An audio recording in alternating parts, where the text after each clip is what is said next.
The Andy Pollin Show. We got to go after this with everything we got, figuring they're going to come with everything they got. I'll start off by saying I'm bored, I'm broke, and I'm back. The Andy Pollin Show on ESPN 630 starts right now. So after Alex Ovechkin broke Wayne Gretzky's record on Sunday, the great one said to Ted Leonsis, who he called Ted Leonis, they gave me a Rolls Royce when I broke Gordie Howe's record. So the bar is set kind of high for you. Now, there's some differences there, but there is going to be a gift tonight with Alex Ovechkin taking the ice at home for the first time as the NHL's all-time leading goal scorer. And it's going to be a big to-do about that. And the question is, what is the gift going to be with, again, as I mentioned, differences from 31 years ago when the great one broke Gordie Howe's record. But it is going to be an unbelievable event tonight.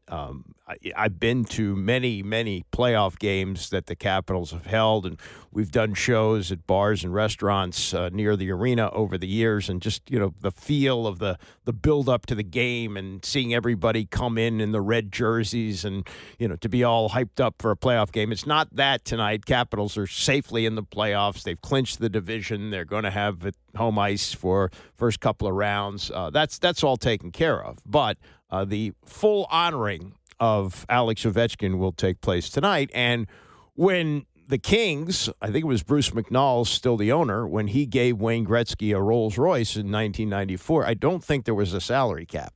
The salary cap in place now, and this would be a benefit over what the salary is. Now, maybe Ted has special permission from Gary Bettman, the commissioner, whether you can do it that way. I don't know how you bargain that with the Players Association, but that should be fun. And this is going to be a 7:30 game tonight, not the usual 7 o'clock because it's national TV, although I did see where Joe B. and Locker are going to do the game on Monumental. I'm looking forward to their coverage tonight. But it is a wonderful night for Alex Ovechkin and a wonderful night for the Caps, who, I don't think expected to be doing this soon. I don't think even fans expected that. And in the middle of the year, he goes down with a broken leg, misses 16 games. You got to figure he's going to be slow to come back. Nope, comes out of the gate flying. And with 42 goals, is having one of his best seasons at the age of 39. It's absolutely remarkable. And there's a column today by Tom Lavero who points something out about Ovechkin already breaking the record and how that might not have happened were it not for 3 days in August of 2005. So we're going back almost 20 years here. But you may remember when Alex Ovechkin was drafted number one in 2004, there wasn't a season that year. We had a season-long lockout. They couldn't come to a deal. They just canceled the entire 2004-2005 season. So Alex Ovechkin stayed at home, continued to play for the team that he'd been playing with since he was 16 years old, the Dynamo Moscow Super League team, and he had signed a 2-year contract to play with them. Well, the lockout ends after a year. The Capitals have the rights to Alex Ovechkin, and now they have to get him signed to a contract, but there's a deadline on that, as Lavero points out. If they couldn't get this done over the course of 3 days, then Ovechkin would stay for another year with the Moscow Dynamo. And as George McPhee, who was then the general manager of the Caps, told Tom some years ago, he said, we had 3 days to bring him over before the contract would preclude him from coming. We had a conference call with the agent, interpreters, his parents, and a few other people about the possibility of signing him. Quote, you could tell from the conversation his parents probably didn't want him to come over that season because he was committed to this other team in Russia and was at their training camp. And if he stayed there, he was going to stay for another year, that he wouldn't be eligible to sign with the Caps until the 2006 season, 2006-2007. Ovechkin, though, wanted to play in the NHL. McPhee had to convince his parents that the Capitals would do right by their son. Quote, I promised the parents that we would look after their son. I said, I will make sure that he is taken care of here. And with that, they said, okay, he was coming. Then McPhee gets a call about a month later. It's about the time that Ovechkin turned 20, that he was staying at a downtown hotel right across from the arena. This guy doesn't speak any English, right? All he knows is he's got to at some point be at that arena, so he rents a hotel room across the street. And McPhee said, I didn't even know he was in town. No one had notified us. I called him and said, Alex, I promised your parents I would look after you. I'm not going to have a teenager staying in a hotel in D.C. You don't know your way around. Ovechkin then came to stay at McPhee's house until training camp began, and he moved into a hotel with other players. Yeah, I imagine that Ovechkin didn't even know how to order off a menu. I don't know whether he was living alone or a friend, but that's really a hell of a story. And the negotiation that goes on with the parents not really happy about him coming. So it's not like he never would have played for the Capitals, but if he doesn't play that rookie year, he doesn't have the goals by now, and then he's a year older next year, and you never know what's going to happen. So what we saw this past weekend and what we'll see tonight with the honoring of Gretzky's record being broken by Ovechkin, might not have happened in the way that it happened. And so that's a cool story. You always like to hear the stories behind the stories, and that's what Tom has today. So it leads me into this, and I will try to tie these two things together. Jack Fitzgerald has died at the age of 95, and I believe he was doing his car commercials as recently as a couple of years ago. He's a fine man. What he did with the way cars are sold in this area, I think most people would agree. It's a very fair way of doing business. And as he would say often in his commercials, we're so confident that we'll save you money that we will give you double the difference in discount. That's the Fitz way. That's the Fitz way. He had been a Ford salesman in D.C. Back in the 60s, and then he founded his first auto mall in 1966. He bought a stake in a Dodge dealership in Montgomery County, and there are now 20 franchises in 3 states, Maryland, Florida, and Pennsylvania. And he made his company the largest auto dealer and had 100% employee stock ownership and efforts to advance child safety. According to the Auto Mall's website, he set a record of making the most car seat inspections in one day, 777. They made 52,000 child safety seat inspections and installations. He says, you built something truly special. We'll make sure the world never forgets it. He was a businessman. He was out to make money, but there was also great humanity with him, it appears, from the way they talk about him. So anyway, I was thinking about, the car commercials and the days of the owner of the dealership doing his own commercials. If you watch, Bullets games in the 1970s, like I did, many of the commercials were for Curtis Dworkin Chevrolet. And Curtis Dworkin, a guy probably in his 60s, maybe 70s then, would come out with the wide lapels of the time and the wide tie and tell you about his dealership. There was honesty in that. There was somewhat honesty in this. You remember the famous Ralph Brown commercials? Ralph Brown. Nobody beats Ralph Brown's prices. It wasn't Ralph Brown, but it was an actor, and he kind of made you believe that he was Ralph Brown. And they had this, music playing underneath him.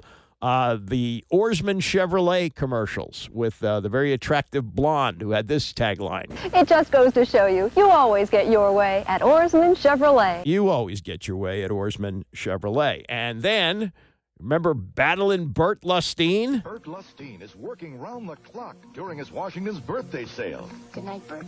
Good night, Linda. Bert's working hard to sell thousands of vehicles, so you get your choice. $1,989 rebate checks or payments under $199 a month. Good morning. Bert's working to give you great Washington's birthday deals on new 89s. Hey, if I don't do it, who will?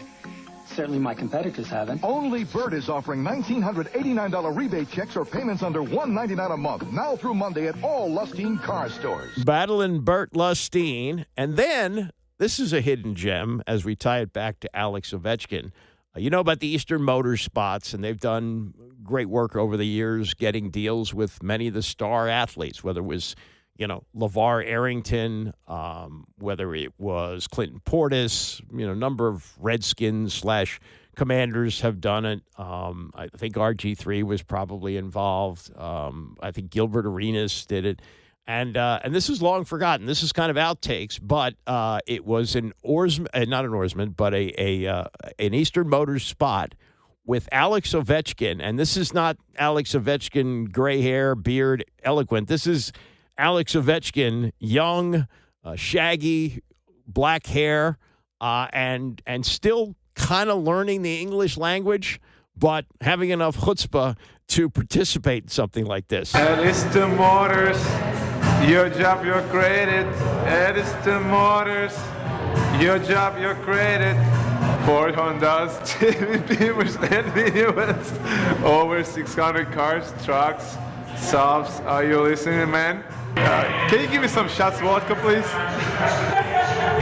Edison Motors, your job, you're created. Edison Motors, your job, you're created.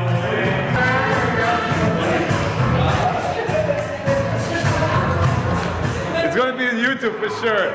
For sure, man. For sure. That's where I found it. So go look it up for yourself. A young Alex Ovechkin doing an Eastern Motors commercial. But the days, I guess, of the actual owner of the dealership doing his own spots may be over. We're so confident that we'll save you money that we will give you double the difference in discount. That's the Fitz way. That's the Fitz way. Jack Fitzgerald, rest in peace, died the other day at the age of 95, and great impact on the car dealership business here, and what he did for many consumers. All in all, apparently a very, very good man. This is kind of interesting. You know about Adrian Wojnarowski walking away from a lot of money at ESPN, where he was an insider, but really didn't have a life, as he had to take his phone to the shower. You know, he was dropping the Woj bombs all the time about trades and so forth, and he finally reached the point in his mid-50s where he had enough, and certainly had enough money. So he's gone back to his alma mater, St. Bonaventure, and he is the general manager of the basketball program there. Now, this is a mid-major. This isn't like, Tennessee, which is reportedly giving Jacoby Gillespie $3 million to transfer from Maryland to Tennessee. This is a program which is trying to, as he says in the story, trying to get high mid-major players at mid-major prices. And he's got some interesting workarounds. Jesse Dougherty used to cover the Nats for the Post. He's now doing other kinds of work, and he's got a story about this with what Woj is doing. And one of the little wrinkles that he's brought into this is insurance policies. And it says here in the story, through a company called Players Health, it works in two ways. First, the Bonnies will have critical injury insurance for their entire payroll for 2025-26. So, guy gets hurt, they cover the cost of that. And second, depending on the player in the contract, the team has insurance policies on performance incentives, allowing the Bonnies to offer more money than they actually have to spend. Now, follow along here. This is how it works. With the critical injury insurance policy, the Bonnies can sign players to contracts that aren't fully guaranteed to be paid out by the school. If a player is hurt, misses a certain amount of time, the bulk of his agreed-upon salary would be paid out by the insurance policy, meaning the Bonnies could save some cash for future roster. In other words, a guy is being paid, let's say, $500,000. That'd be a lot for St. Bonaventure. Let's say it's $200,000. He misses the bulk of the season. The insurance company pays out most of the money, meaning that they got more money for people the next year. Okay. Also, with the insurance, they can sign players to contracts that aren't fully guaranteed. And so with the insurance and the incentives, if Wojnarowski is pursuing a player and another school is offering $10,000 more, $10,000 the Bonnies don't have, he can offer $10,000 in insured performance incentives to make up the difference. Maybe the premium paid by the player's health is $1,000, but if the player is a first-team All-A10, he could make about $10,000 in incentives, all paid out by the insurance policy.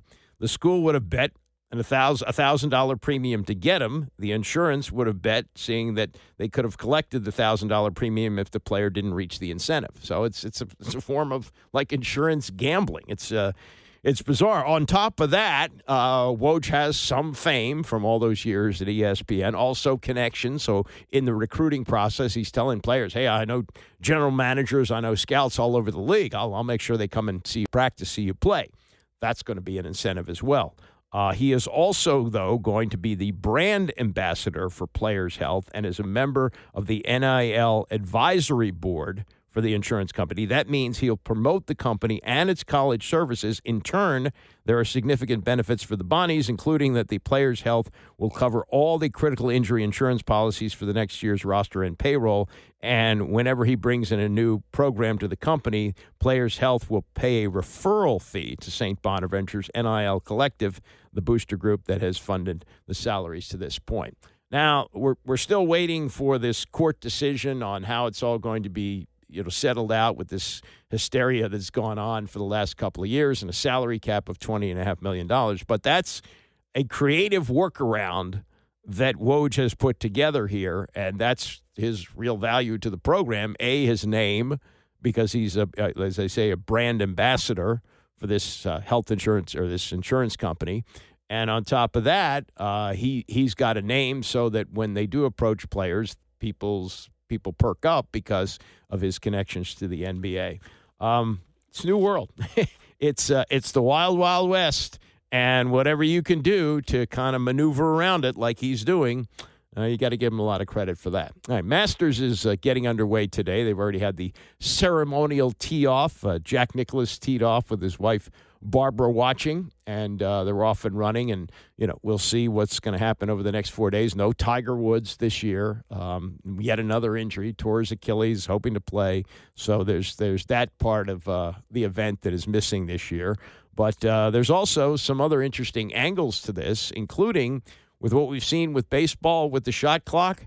Could it be coming to golf? Scott Van Pelt talked about that yesterday with Dan Patrick. We'll get to that and more as we continue. It's the Andy Pollin Show, ESPN 630. The Andy Pollin Show on ESPN 630, the sports capital. 2 weeks from tonight, round 1 of the NFL draft. Then the next night, they have rounds 2 and 3, and then they finish up on Saturday. And every year, there's a hot-button player. Right? I mean, there's a quarterback usually where they say, do you want to go up that high to take him? Is he a first rounder? Does he deserve to be there? And that guy is Shadeur Sanders this year. Cam Ward, the consensus seems to be that he's going to be the first quarterback taken and may go number one to Tennessee. And then, what becomes of Shadeur Sanders, who is maybe the most hyped quarterback who won't go 1, 2, or 3, we don't think, this year. There's all kinds of differing opinions on him, and we will get to those in the 10 o'clock hour as Mel Kiper weighed in on him yesterday. Warren Moon, great quarterback, Hall of Fame quarterback, one of the first African-American quarterbacks to get his chance finally in the NFL after playing 5 years in Canada and never made a Super Bowl but had some incredible seasons. And then the weird one is Jalen Milroe, the Alabama quarterback. He's not being mentioned among even the first 3 with Jackson Dart the third, and even some talk that Dart may go ahead of Shadeur. But Milroe, nobody was talking about him as a first-round pick, yet he is scheduled to be at the draft on opening night, which, created a difficult situation for Geno Smith some years ago. He finally was taken by the Giants in day 2. But there he was sitting the whole night. Yeah, nobody's taking him, and we'll see if Milroe goes through that. Mel Kiper also believes that he may be undervalued at this point and may actually go in the first round. We'll get to that. But Scott Van Pelt yesterday was on with Dan Patrick as the Masters coverage begins today on ESPN. In fact, I guess it's already underway. And they get talking about slow play. If you're a weekend duffer, the old saying is be bad but be fast, okay? That's not the case, obviously, when you get to the PGA Tour and the Masters, but there is a player in particular who is quite slow called Brian Harman. His name is Brian Harman. And so when SVP was on with Dan yesterday, Dan said, well, look what baseball has done with the pitch clock. Could there ultimately be a shot clock in golf? Here's Scott. I was part of the TGL launch this year, which for those that didn't see the Tomorrow Golf League, Tiger and Rory behind it, it's SoFi Center in Palm Beach Gardens, indoor, sort of just an enormous simulator. It was I thought it was a cool thing. It was fun.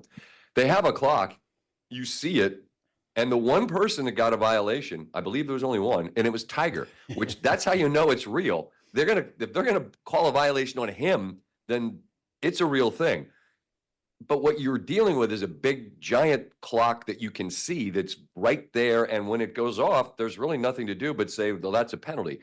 In golf, it's outdoors. Do you have a rules official with each group? It's a bit vague. And Harmon is a good dude who, I don't know if you've had him on the show, but he's a Georgia guy. He's a huge sports fan. And he knows that it takes too long. And he doesn't want to take that long. It's just, he's kind of got these ticks that he is pre-shot that he's working through. But the bottom line is, yeah, golf would benefit greatly if there were sort of a clock that we knew when it started and when it hit zero, you get a warning and then you get a penalty, because the game does take a long time to get moving. Is there an innovation on the LIV Tour that you could see the PGA Tour eventually adopting? Taking money from the Saudi fund, taking the forbidden money that they said, no, you can't take that money. Wait, how much? That's the one. Yeah. But I mean, in terms of just sort of like the shorts and the rock and roll and whatever else, not necessarily. And that feels hopefully like felt like the roads were divergent. Now it feels like they're going to intersect at some point, because the game benefits when Rahm and DeChambeau and Koepka, et cetera, are playing with all the other guys on the PGA Tour. You know, we see it this week, which is good, but that's the one. The innovation is just figure it out and let's get back together. But they have graphics. Now, they have too many graphics on the screen. It's kind of like PTI, but like a PTI times a billion, right? Like there's the graphic presentation. I get what they're going for, but I'm with you. I think there's probably a sweet spot in the middle where it doesn't need to be that many, but maybe more than you typically have. I don't know. I've done golf for 30-something years. God, it's not that long. Whatever it is. So there's only so much you can do with it, right? It's going to take a while. You could show the wind direction. You could show the slope on the green. But I don't know. I don't know if there's a first down line, right? Like we got in football. Yeah. People want shot tracer. If they don't see which direction is, I give up. Where's the arrow on the friggin' screen? Historically, how good is Scotty Scheffler? Already on the short list because of what he's demonstrated here, that and his ability to stack monster tournaments. Does he want to be a superstar? Does he? Well, maybe not a superstar. Does he want to be a star? No.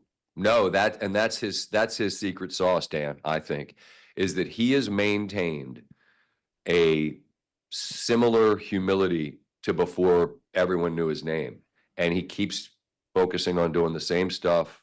He's a simple sounds like a knock. It's not. It's a compliment. He's maintained a simple approach.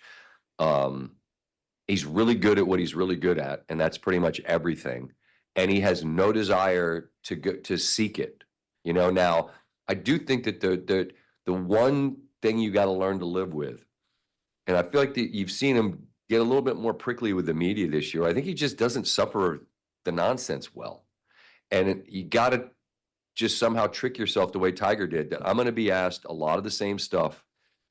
A lot of it's probably going to feel mundane and dumb. And I've answered this before, but you kind of have to just sort of do it again like you haven't done it before. That'll be the interesting thing. Just learning to live with the day-to-day requests that come of that guy when you're that guy. When he's looking around going, this isn't that big a deal, you know? But that's really his secret sauce. I truly believe that, is that he is a superstar with none of the trappings. But okay, you're talking about answering the questions over and over. You got Colin Morikawa, who says, it's not our obligation to talk to the media. Rory just echoed the same sentence. Like, where's this coming from that these guys don't feel, I don't want to say indebted, but in partnership with the media covering their sport?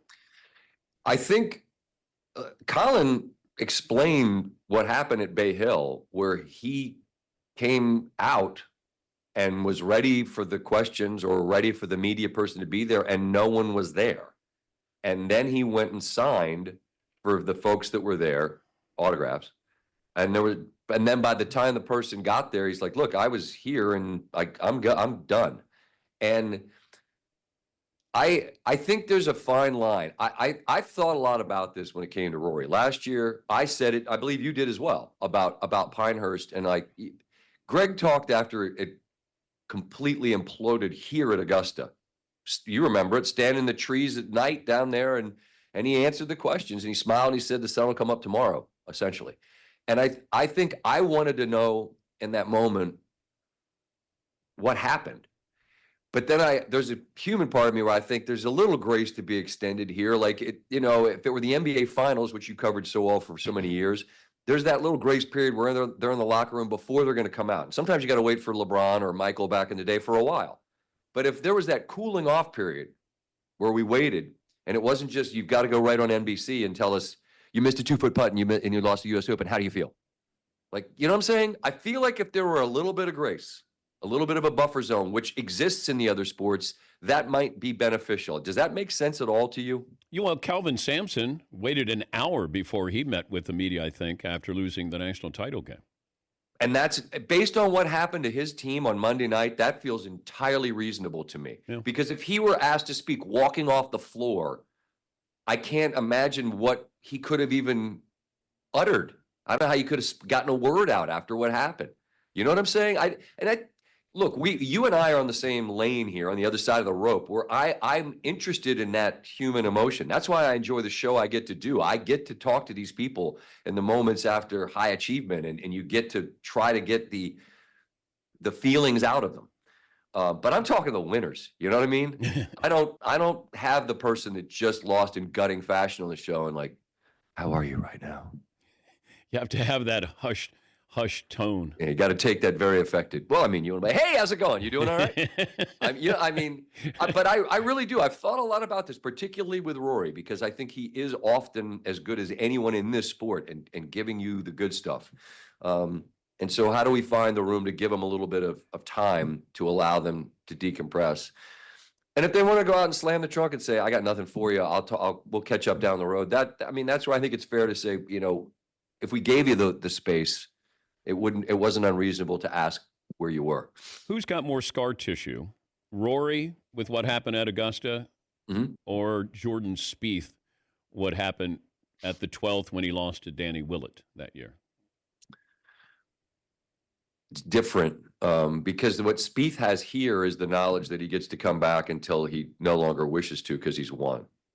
And what Rory has is the weight of knowing that this represents the Holy Grail. This represents the conclusion of the Slam.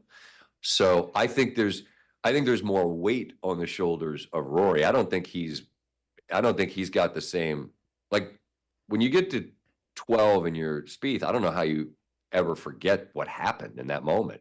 Now you could say, well, Rory had the same thing happen on 10. Wasn't as gory, you know what I mean? But that's an interesting one. I just think for Spieth, like he's unencumbered here of thinking, well, I gotta figure out how to win because I want to come back forever. Greg Norman, Dan, was going to win here, had many chances, and then the sand in the hourglass runs out, and that's it. You don't get to come back anymore. And that's the thing about this place is the people that have had their moments and been so close. It's the kind of place you want to come back to forever. So I think the weight on Rory's shoulders is clearly heavier. I think the damage that was done on 12, only Jordan knows that. That's Scott Van Pelt yesterday on the Dan Patrick Show. He's anchoring the ESPN coverage of the Masters today and tomorrow. The discussion about athletes talking to the media immediately after the moment, how they should be protected, could be protected. Do we want to hear from them right away? They reference Kelvin Sampson waiting an hour to talk to the media after the crushing loss the other night for Houston. Those things, there is some empathy there. And I wonder, too, about how the public, if you're not in this business like Dan and Scott have been for a long time, and I have been in it for a long time as well, and you when you're in that position either as a hosting in a studio situation like Scott is, or on the scene like Dan when he used to cover the NBA Finals, or just someone who's a reporter like I was for many years, how important is it to get that raw emotion coming out right afterwards? And I think of the first big major event that I ever covered for UPI. This is going back 40 years. It was the Final Four, 1985 in Lexington, and it was the famous Villanova upset of Georgetown. And I should have done this because I did this a year later. This is what you need to do, by the way, if you're ever going to be in this position. You want to get what the players are saying as soon as the game is over. So the following year was a close game between Duke and Louisville, and I got on the court and I got some reaction from the Louisville players as they were celebrating. By the time you get into a news conference situation, win or lose, it's much more subdued. You're not getting that. And so I remember with Georgetown, John Thompson had his guys in suits. He always made them wear suits when they were on the road. They were up at a news conference. It was Thompson, Ewing, and I forget one more player was up there, maybe Wingate. And so he had them answering questions, almost immediately after the game. I bet he told them, don't even shower. Just get your clothes on. Let's get out of here. Let's get this thing over with as soon as possible. And they were, of course, upset, disappointed, all those things. You didn't get any crying or anything like that.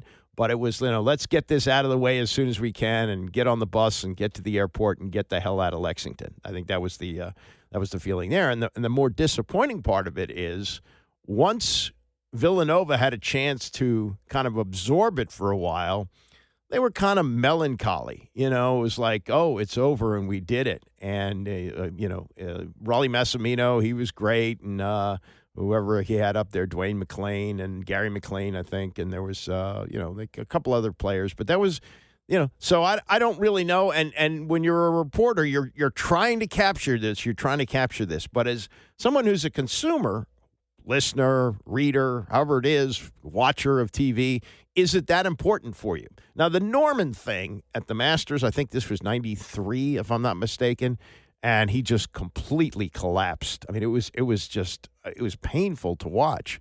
But as Scott said, after it was over, he stood under a tree talking to reporters as long as they wanted to. I mean, he was trying to put on a happy face, and he did the best he could. And he, at one point he just says, "Oh, who likes green anyway?" Kind of taking that. But he owned up to it, and reporters appreciate that. They really do. And even like for example, I was at the '93 Final Four, the Chris Webber timeout, which may have cost Michigan the game against North Carolina. And maybe the Fab Five is viewed in a much different way if they win that game. And he was distraught. They show, you've seen all the 30 for 30s, and he's being helped off the court, and he's got a towel over his head, calling a timeout they didn't have, which led to a technical and allowed North Carolina to lock up the game. But he did appear at the news conference afterwards. And, that's kind of really what you ask of anybody who particularly fails in that situation, that you stand there and you answer the questions. And, what Rory's saying, who knows? But as Scott says, when he does talk, he's really good. He's really introspective. I guess the other one that's so interesting, and I've referenced this a bunch of times, John McEnroe. John McEnroe would use the news conference as his psychiatrist's couch. He would have these uproars during the matches, which don't happen anymore because of Quest Tech. But he'd, say, you can't be serious, and the temper tantrums, and, he's smashing his racket and all that. And then he'd sit up there with the media and, kind of wonder why he did that. And that was kind of interesting. But, anyway, Masters is underway, and we will continue to keep you up to date on the leaderboard as we have it. Meantime, Buzz Williams, now the new coach at the University of Maryland. He had the news conference last week and then had a little sit-down with Johnny Holiday, the longtime voice of the Terrapins. Let's see, how long Johnny been doing games? I think 79. So what's that, 46 years? He's well into his 80s. I wonder how this matches up. To hit 50 years might be 90. I mean, but Johnny sure doesn't look it, sure doesn't sound it.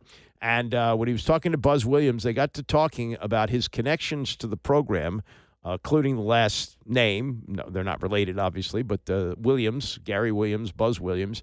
And I did not know about a Lefty Driesell connection, but as he explained to Johnny, it ran pretty deep. They mentioned to me during the process that they wanted me to talk with Coach Williams. And I didn't know that early in the process a lot of the people that I was talking to. I've written Coach Williams for years. I never mentioned that I have written Coach Driesell for 20 years.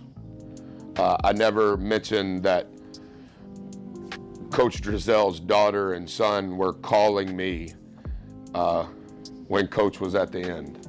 I never mentioned that George Raveling is one of my greatest mentors who worked here with Coach Driesell the first 4 years.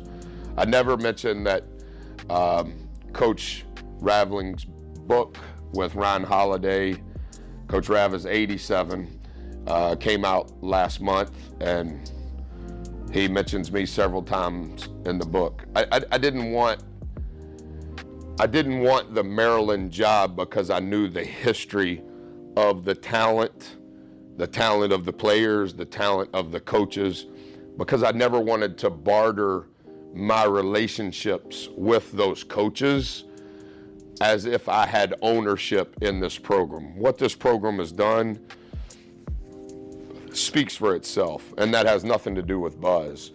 But when I see Coach Williams, I'm going to speak to him whether it's a press conference or not, whether I'm supposed to be sitting behind you. I'm going to speak to him. Towards the end of Coach Driesell's life, they took his phone. And every time he would see his daughter or Chuck, he would tell him to call me. And wow. Chuck came here today. I was talking to Chuck about this, today. Chuck sent me a long text. I have like over 3,000 texts. I'm not going to be able to respond for a while, but this was very early when this happened. And he said, my dad's rejoicing in heaven. That's cool. I did not know that there was a connection between the two of them and would not have expected it because although Lefty did coach until I think 2001, 2002, something like that, he last coached at Maryland in 1986. The last game he coached was the last game that Len Bias played. I believe they lost to UNLV in the second round of the tournament. And then, Bias a couple months later, the horrible tragedy when he died of the cocaine overdose, and that was what forced Lefty out, and that was the end of his run at Maryland. I think he stayed in the administration for another year. He had an office, and then he went on to have more great success as a coach. He took James Madison to the NCAA tournament, and he also took Georgia State to the NCAA tournament. 4 schools, never got to a Final Four. But he's one of the most important figures in college basketball history. I don't think that's hyperbole because he brought excitement, showmanship. He brought Midnight Madness. The atmosphere at Cole Fieldhouse compared to when he got there is night and day. He looked at the arena. He said, "Let's put seats on the floor."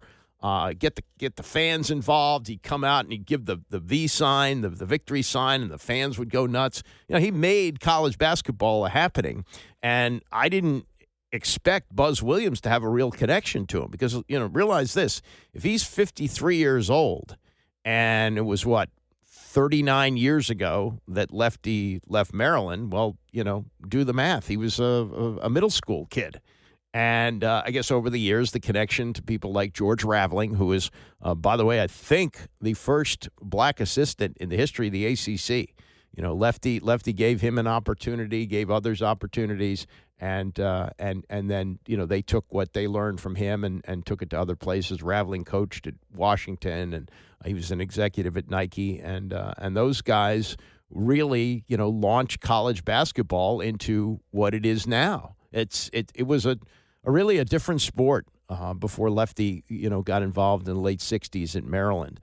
It was dominated by UCLA in the 60s, and, they that program had its following out there. But the national interest and the excitement and all the things that Lefty brought to it were important, and Buzz embracing that, I think, is important. Now, when he talks to kids, this is ancient history to them.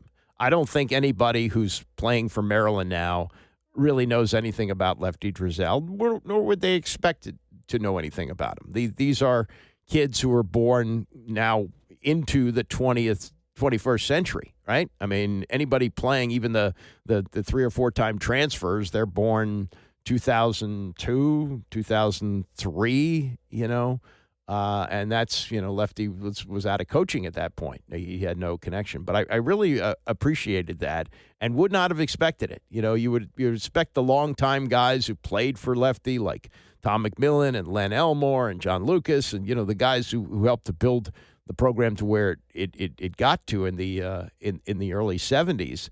But I would not have expected someone who's of a different generation of coaching to have that kind of connection with Lefty Driesell. And you could hear how emotional he got about it. Now, the music is what they play in these kind of things, so people don't just take the sound bites and say, hey, I got this myself. But whatever it was, it just adds to the way that the way that Buzz Williams presents himself. Now, he's got 5 players.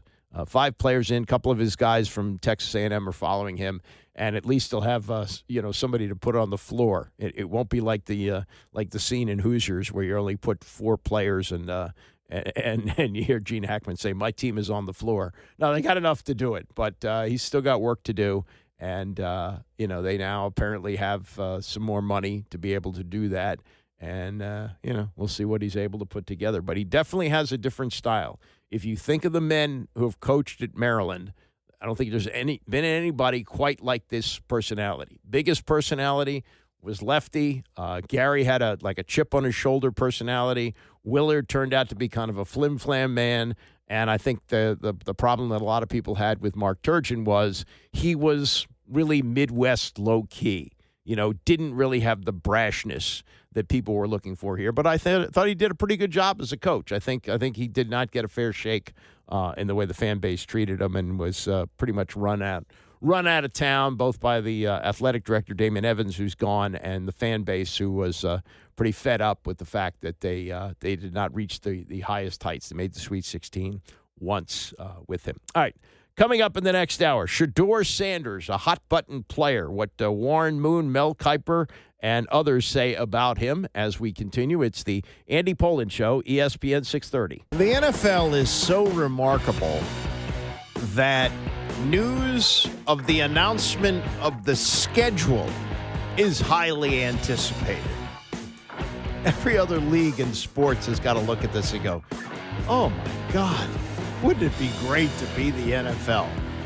We don't even know whether it's going to be May 12th, 13th, 14th. I think it's going to be somewhere in that range. Also, we already know who each team is going to play. It's just when the games are going to be scheduled. And by the way, if you've gotten used to over the years watching the Commanders, Washington football team, Redskins, 1 o'clock, those days are over. There's going to be a lot of primetime football come next fall, and we'll find out just how it's all going to be laid out in just about a month, a little over a month. We will find out exactly what's going to happen, and there's some intriguing possibilities with the overseas games as well, and we'll get to that shortly. Shadeur Sanders is probably the biggest hot-button player going into the draft, which gets underway 2 weeks from tonight. And, partly it's because he's Deion's son, but also it's a weird situation in that his father was one of the fastest players ever to play in the NFL, and Shadeur is not very fast. He's a pocket passer in an era where, as we saw here, you've got to be able to move. You've got to be able to move quickly. And, there's some that say he's the best quarterback in this draft, some that say he's the fifth best quarterback in this draft. And it was last week that who was it that said that Hasselbeck, it was not Matt Hasselbeck, but Tim Hasselbeck compared him to maybe Kirk Cousins or Andy Dalton, and people, what? He's that? There's an unnamed high-level personnel evaluator talked to ESPN the other day and called him a fringe starter who makes good decisions and does some good things but won't get you over the top. And one of them even went as far as comparing him to Teddy Bridgewater. Now, Teddy Bridgewater, I think, would have had a better career if he didn't suffer a devastating knee injury when he was playing with Minnesota. He had a good career, made some starts, but didn't live up to being one of the top picks in the draft. And the feeling is that Shadeur could be that way as well.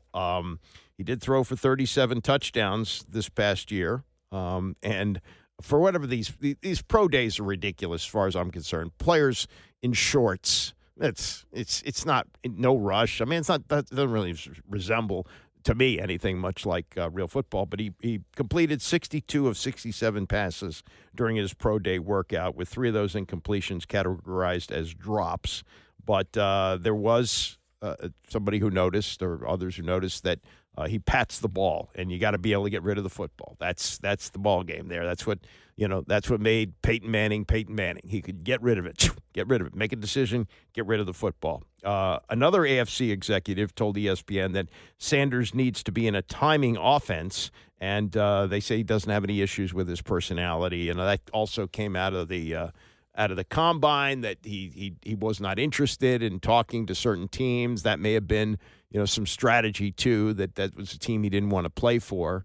But here we are 2 weeks from the draft, and he could go just about anywhere. Right now, Mel has projected him to go number 9 to New Orleans, but who knows? Warren Moon, great quarterback in his day, didn't get his opportunity to play in the NFL till he played 5 years in Canada, because African-American quarterbacks who were not that big, like he was in the same draft as Doug Williams, who was a first-round pick by Tampa Bay, but Moon didn't get picked at all. Even though he had just led Washington to the Rose Bowl, he wasn't picked. He played in Canada, won a bunch of titles there, and then wound up with the Houston Oilers and played for a long time until he was like 40, 41 years old.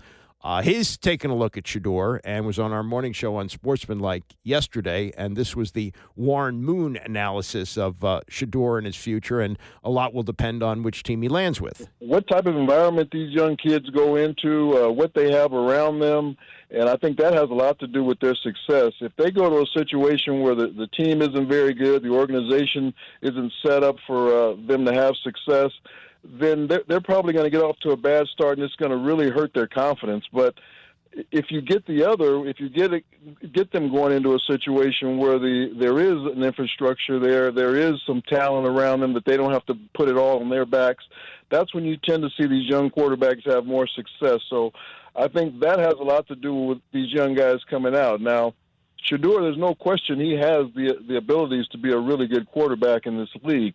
There's some things he has to get better at as far as getting rid of the football a little bit more and not taking so many sacks, those types of things. But I think he showed people at his pro day that he has a little bit more arm velocity than people thought. He's been very accurate throughout his career. So I think there's a lot there for him to build off of, but now just a matter of where he goes and what they put around him. Warren, I want to go back to the pro day because a lot was made of Shadeur Sanders patting the football during the workout. You had current players in the NFL going back and forth on whether or not it presented an issue. I just wanted to see where you came down on it with Shadeur Sanders patting the football before he throws it. Yeah, I noticed that too, Chris, and that's something that he really needs to get coached out of him, because in the NFL, there's a lot more anticipation that you have to throw to windows, and just that little bit of a pat or maybe a couple of pats, that's time off your delivery, and that allows the defensive back to break on a football and maybe knock that ball down as opposed to having a completion. So I think he has to do a better job of anticipating throwing the ball to different holes, and I think if you can take that pat away, that's just a little bit quicker you're going to get that ball out of your hands to have a completion. Warren, a lot's been made about Shadeur Sanders' father, Dion, both positively and negatively. Some reports that we're hearing are that teams love the pedigree. They love that he comes from an environment where there's been pressure, there's been a spotlight on him, and other people view that as a deterrent. What do you make of those conversations happening around Shadeur Sanders and whether or not that will translate to the NFL? Yeah, I think it's a positive, and it can sometimes be a curse too, because of Deion's personality, the position that he played, it was great for him to have that type of personality, because as a corner in the National Football League, you better have confidence, because you're going to get beat from time to time, but you got to have that confidence that that's not going to happen to me again, and you want to show that. But as a quarterback, you don't want to have that type of personality. You want to be a little bit more low-keyed about what you do. You can still have that inner confidence that you want, or that inner swag that you want, but you don't show it as much. And I think he's shown some of that throughout this draft process. Some teams love that. Some teams don't like it. So that's what we're up against. Which teams do like the brashness that he has in his personality, and which teams don't like that. And here's something else to consider. I don't know if this will be a big deal or not, but whoever Shadeur plays for next season, he will be playing for a different coach than his dad for the first time in his life. And realize this, Shadeur Sanders was coached in high school by his dad. He was coached at Jackson State by his dad. He was coached at Colorado by his dad. There was some thought that they would become a package deal. That's not going to happen, it looks like. I mean, anything could happen, but right now, Deion is at Colorado, and he just signed a contract extension to pay him more money. That's not to say there's not an out for the NFL, and who knows, crazier things have happened. He gets Shadeur Sanders drafted by a team, and they go, okay, now we're going to bring in Deion to coach him. Maybe that happens. I don't think so, but, crazy things can happen in these type of things. As for where Shadeur could go, where he's projected to go, Mel Kiper has had him going to New Orleans, as he told our morning show on Sportsmanlike. New Orleans just made sense, but then Dan Orlovsky said, well, Kellen Moore wants more of a mobile running quarterback, dual-threat quarterback, or at least a quarterback with a rocket arm. He had Stafford. So, Shadeur didn't fit into any of that category, any of those categories. But I think down to Pittsburgh at 21, if he's there at that point, and then the Rams are at 26, and then you have the Giants where they trade back in. But I think Pittsburgh at 21, the Roethlisberger fell to them. Rodgers fell to Green Bay. Once these following quarterbacks start to drift, you get into no man's land, and then somebody passes on you, and then you go a little further. I had Boomer Esiason 3 in 84, and he dropped to the second round. I had Favre at 14. He dropped to the second round. This happens. It's happened time and time again over the years, dating back into the 70s, 80s. And it's happened with Geno Smith. People were mocking him in the top 5, 6, and he dropped into the second round. So, again, I think with Shadeur, I think Pittsburgh would be about as far as he could drop. I didn't get him down there. I thought about it, but I think New Orleans, if he's sitting there, I'd say why not? I mean, if you have to have a certain quarterback that is running a 4.6 and is 6'3", 230 and has a rocket arm, you're not going to take Shadeur. But if you want a guy who can surgically move a team down the field and do it in the old school way, that would be your guy. And that's the question, the old school way. Does that necessarily work anymore? Steve Young has said this a number of times. He said Peyton Manning would not be Peyton Manning in today's game. Maybe he could play. Maybe Dan Marino could play today. But he said the field opens up, and you have to be able to run. And that's why he looks at today's game, and not that Steve Young was any slouch when he played, but he said today's rules would be so perfect for him that he would really thrive, and that as I'm sure he would. The foot speed and the arm, something that two things that are of concern. Dane Brugler is a draft expert for The Athletic. He was on the Rich Eisen show yesterday with Tom Pelissero, and he's giving you what he's hearing from teams about why they would be hesitant to take Shadeur Sanders. You're not allowed to just like Shadeur. You have to love him or hate him. I don't know why it is. But there's a lot to like because he's smart, he's tough, he's poised, he's accurate. Not quite as accurate as maybe 74% completions would suggest. 28% of his completions were screen passes. So but he's still generally an accurate quarterback. But the way he likes to play, does he have the physical traits to make that happen at the next level? And I think Shadeur can start in the NFL, but I'm not convinced that he can be a top 12 to 14 quarterback in the NFL. And ultimately, that's what you have to ask yourself if you're an NFL team. Can he be someone that's going to help us reach the playoffs, elevate the offense around him, or is he going to need a strong support system to really get us there? And I think that's where teams, there's definitely some disconnect and some differing opinions. But the over-under on quarterbacks in the first round is 2.5. And right now, I definitely take the over on that. Yeah, and here's another intriguing part of this. The three quarterbacks that most people believe will go in the first round. Cam Ward is expected to be the first to go. Shadeur Sanders, 2 or maybe 3, but Jackson Dart from Ole Miss could go higher than Shadeur. But those are the 3 that are supposed to go there. Until a few days ago, Jalen Milroe was not expected to be a first-round pick. He's a big, strong guy from Alabama, but is he a first-round quarterback? Does he have what it takes to be a franchise guy, which is what you're betting on? It would seem not. But curiously, he's going to be at the opening round of the draft 2 weeks from tonight in Green Bay. And, do you want to be in a situation like Geno Smith was some years ago where he was projected to be a first-rounder out of West Virginia, and he sits during the entire first round, had to come back for night 2. Maybe he's ready to do that, but it does seem to be a little bit embarrassing if you're there for the opening night and you're not taken and the camera's on you the whole night. Well, when is anybody going to take Jalen Milroe?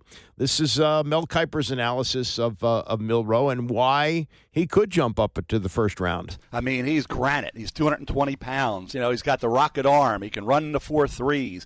Great kid. I mean, he's going to be a guy you can get on the field right away because he's such a great running quarterback. And you're going to have packages set up for him as a passer. He needs to work on some things. He had that incredible start. First 4 games, 10 touchdowns, 1 pick. He was off the charts against Georgia. You think, boy, he's going to be a top 10 pick in the first round. And then after that, he was 6 touchdowns if you count Mercer, 4 if you don't count the 2 against Mercer, and 10 interceptions. And he was, it took 3 games. He's around 50%, 45%. It just wasn't the accuracy, and there wasn't the progression and the consistency that you needed to have to maintain that grade. But the talent is there. I got him going to the Giants. Brian Daboll, hey, he likes dual threat. Obviously, having Josh and Jalen Milroe, if you can get him to be consistent throwing the football with better accuracy, he could be a great quarterback in the NFL. Yeah, but that's the thing. Can he make that step? And that's the big change that you go from in college to the pros, in that in college you're maybe playing an NFL corner every once in a while. If you're in a big league like the SEC, maybe each team has one NFL corner, but all you're playing against in the NFL is NFL corners, and the closing speed and various skill sets that they have make it a lot different throwing. So that's going to be something that the teams will have to weigh. But given the need for quarterbacks, the demand and the few that are at the level of being franchise quarterbacks, it's probably worth taking a swing, especially since they now have the rookie salary cap. That if you take a guy high, it's a relatively inexpensive gamble, because if it doesn't work out, you draft one the next year. And until you get to that 5th-year option where things really kick up, you're getting a guy pretty cheap. You're going to have to pay out a pretty big signing bonus, depending on how high the quarterback is taken. But you might as well. You might as well take a shot, and you never know when it's going to work out. And every once in a while, you wind up with a Brock Purdy, who was the last player taken in the draft, the entire draft a few years ago, and now he's a franchise quarterback. Whether he's going to get the monster contract from San Francisco or not, we'll have to see. They could franchise him because they want to see more. But unlike a first-rounder, he's only a 4-year guy, because that's all you have to give a guy who's not taken in the first round. There's no 5th-year option. So either they get something done long-term before this season, or they wait it out till the end of next year where he'll be a true free agent. I don't know if they'll get to that point. That's why I think that franchising after this year could be an option. But the need to get a quarterback, even though you talk about deficiencies, whether it's accuracy, whether it's arm strength, whether it's speed, all those things, you just never know how it's going to work out. And if you need one, you might as well roll the dice and take one. And that's why some general managers will tell you, no matter what your needs are, always take a quarterback in the draft. Whether you take them in the 1st round or the 7th round, have one, because you never know. Either you can use them, or you can develop them and trade them. I mean, there's a lot of options for quarterbacks, and I agree with that. I think it makes sense, no matter what your situation is, to take a QB. Washington set with a starter and a backup, with Mariota coming back. But I would look for them, even though they only have 5 picks. I would not be surprised if Adam Peters takes a quarterback this year. We're a little ways away from lunchtime, but I'm already getting hungry, and my time is up. Bram is coming up next, and I'll see you back here tomorrow morning at 9 a.m.